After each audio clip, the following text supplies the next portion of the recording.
All right, in this video, we're going to keep working through the Chapter 12 homework and go on to 12.3. So again, in this problem, we're kind of continuing this theme of actually listing out the financial statements and doing our analysis to create our cash flow statement. We looked at the balance sheet in 12.2. It just told us net income. We had to figure out a few other things. 12.1, it just told us everything in kind of a verbal format. But here we have an actual income statement, balance sheet, and then we need to figure out some additional information there. It doesn't give us the full detail because operating expenses, for example, is just all included in one line item, and we need to figure out if there are non-cash expenses like depreciation or amortization. Okay, and we do have our categories listed out to the left here, so it kind of gives you hints and clues moving forward. So again, let's do a few things to start. Let's put our net income to begin. So we'll put that at the top. Let's put ending cash balance from our balance sheet. Let's just put our little formula for our check figure. So our ending cash balance minus, as calculated, minus our ending cash balance from the balance sheet. And that will hopefully go to 0 when we finish. Then let's go in here and calculate our change in our assets and liabilities, all our balance sheet accounts. So we'll go put our formula in there just to take the current minus the prior period.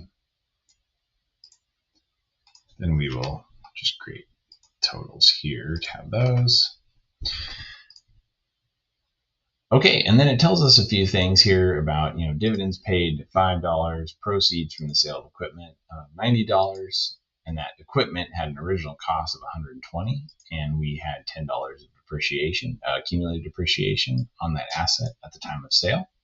So in other words, our net book value, we'll go ahead and put this in. Our book value at the time of sale then is the cost minus the accumulated depreciation, or $110. And we can, actually let's make that negative. So put parentheses around the formula and put a negative in front of those parentheses so we get that book value reduction as negative. And then let's link to the $90 for the proceeds and then just sum those together. And it basically tells us that since you received less cash than the book value of the equipment at the time of sale, you have a loss, right? And then let's look at the depreciation expense next, because that kind of follows through. And this one's a little tricky. You got to think of a few different things. So follow along with me here. So our change in accumulated depreciation from above, as we can see, is just straight off the balance sheet here. Here is 20. Let's put that in as a, oh geez, I meant to link that in here. Let's put that in as positive. So do a negative there, negative to get a positive. So $20 increase in accumulated depreciation. And so you might think to yourself, okay, from the last problem, 12.2, we saw that we needed to figure out depreciation. We just took the change in accumulated depreciation to figure out depreciation expense, which generally, which will work if there are no sales of equipment, because that sale of equipment will have an impact on accumulated depreciation, which is what we saw here. This accumulated depreciation related to this piece of equipment went away, and that's where we get this net book value idea as being reduced. So the change in accumulated depreciation includes both depreciation expense and the accumulated depreciation reduced by the sale. And so we need to figure out that part of it. And so that piece here was the $10. And so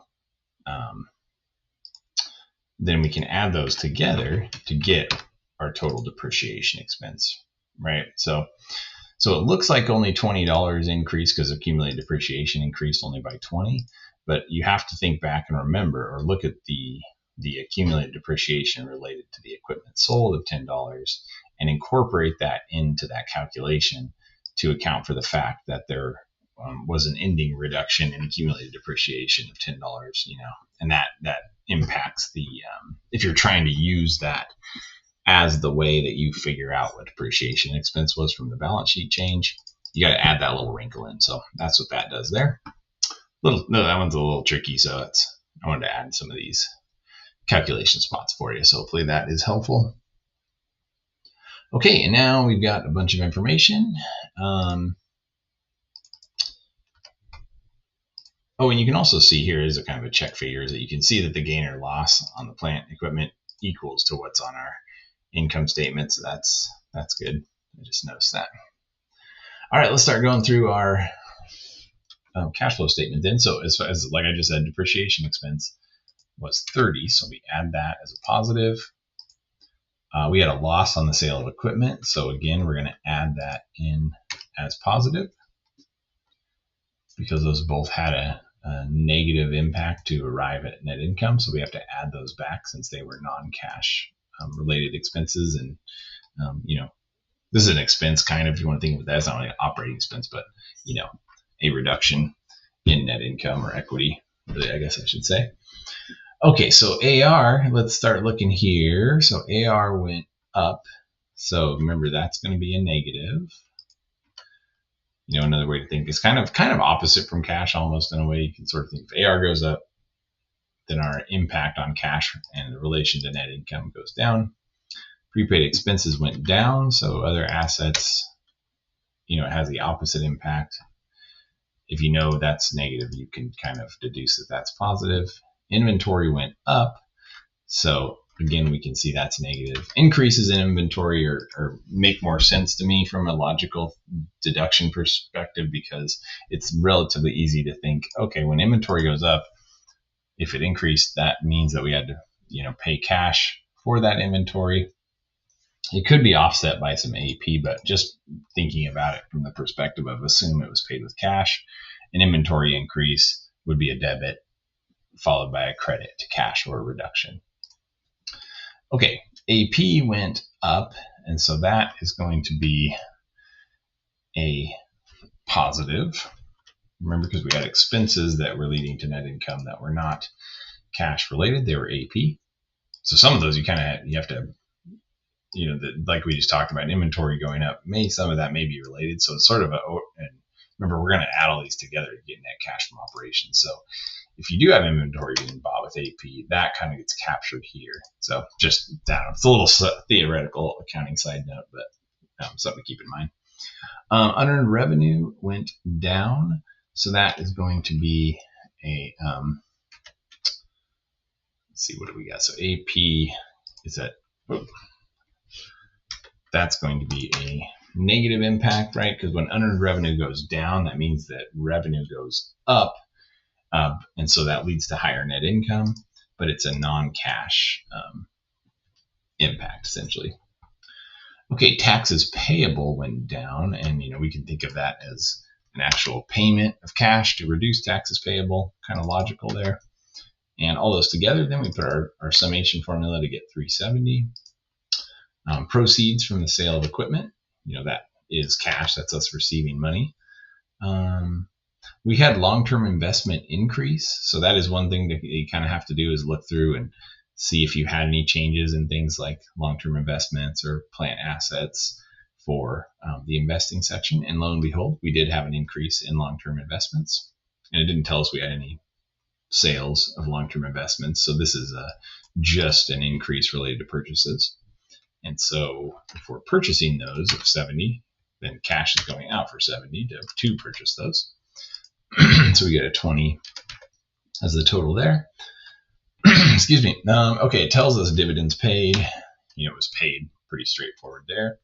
Bonds payable decrease means we made payments on our payable, our debt. And so that's going to be a reduction. And we can just pull this in from the balance sheet. It was $75 of reduction there. Common stock issuance. Remember, when we issue common stock, that's cash coming in. And that is everything we got there. Let's add that all together, gets us to 20. And okay, then we just add all our totals, 410. Take our beginning cash balance of 215 from, prior ending of prior year becomes beginning of this year. So that's our beginning balance. Then we just add those together. And the big reveal, our check figure right here should go to 0. So let's go ahead and enter. Nice. And yep, you can see how that goes to 0. And that indicates that, we basically captured everything correctly. So, all right, that's the last cash flow problem in this chapter for the homework. And then the final problem here that we'll work through in the next video is more of a financial statement problem with a multi-step income statement and classified balance sheet, etc. So I will see you in that video and we'll work through it.